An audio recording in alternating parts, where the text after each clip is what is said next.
ሰላም ጤና ይስጥልን የተከበራችሁ የህብረት ስራ ማህበራችን ቤተሰቦች ያዋጭን ዜና ይዘን ቀርበናል። ከዜናው ጋር ሁሉ ጋር ተባብሬያችሁ ቆይታ አደርጋለሁ። ከኛ ጋር ሁኑ።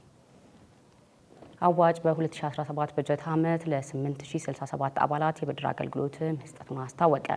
አዋጭ ባሳለፍነው የ2017 በጀት ዓመት ለ8067 አባላት በተለያዩ ዘርፎች የብድር አገልግሎት መስጠት መቻሉን የህብረት ስራ ማህበሩ የብድር ክፍል ኃላፊ ወይዘሮ የምስራች ኤልያስ አስታውቀዋል።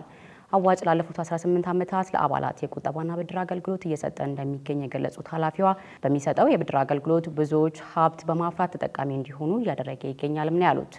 አዋጭ በዚህ ተግባሩ በኢኮኖሚው ዘርፍ ከግለሰብ አልፎ እንደ ሀገር ከፍተኛ አስተዋጽኦ እያበረከተ እንደሚገኝም ገልጸዋል። ወይዘሮ የምስራች ለህብረት ስራ ማህበሩ አባላት ቆጥበው ብድር ለመውሰድ የሚያስፈልጉ መስፈርቶችንም አስረድተዋል። ማንኛውም የአዋጭ ህብረት ስራ ማህበር አባል የሆነ 6 ወርና ከዛ በላይ የቆጠበ አባል ብድር መጠየቅ ይችላል። ብድር የመጠየቂያ ጊዜዎች የምናወጣቸው ስኬጁሎች አሉ። በዛ መሰረት ዋናው ቢሮ ሜክሲኮ በመገኘት ብድር መጠየቅ ይችላል። ከዛም በኋላ የቀጠሮ ቀን እንሰጣለን። እሱም በቴክስት ነው የምናሳውቀው።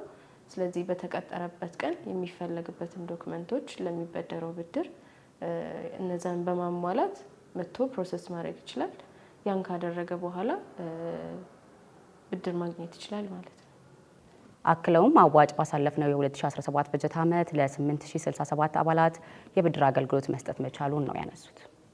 አዋጭ የህብረት ስራ ማህበር በ2017 በጀት ዓመት ለተለያዩ የብድር አይነቶች ብድር አሰራጭተናል።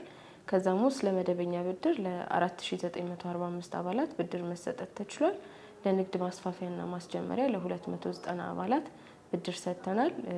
ለንግድ መኪና ወይ ደግሞ ለስራ መኪና ለ1833 አባላት ብድር ተሰጥቷል። ሌላው የቤት መኪና ወይም አውቶሞቢል ለሚገዙ አባላት 411 አባላትን አስተናግደናል። ለነሱም ብድር ተሰጥቷል። ለቤት ግዢ ለግንባታና ለእድሳት ደግሞ 588 አባላት የብድር ተጠቃሚ ሆነዋል።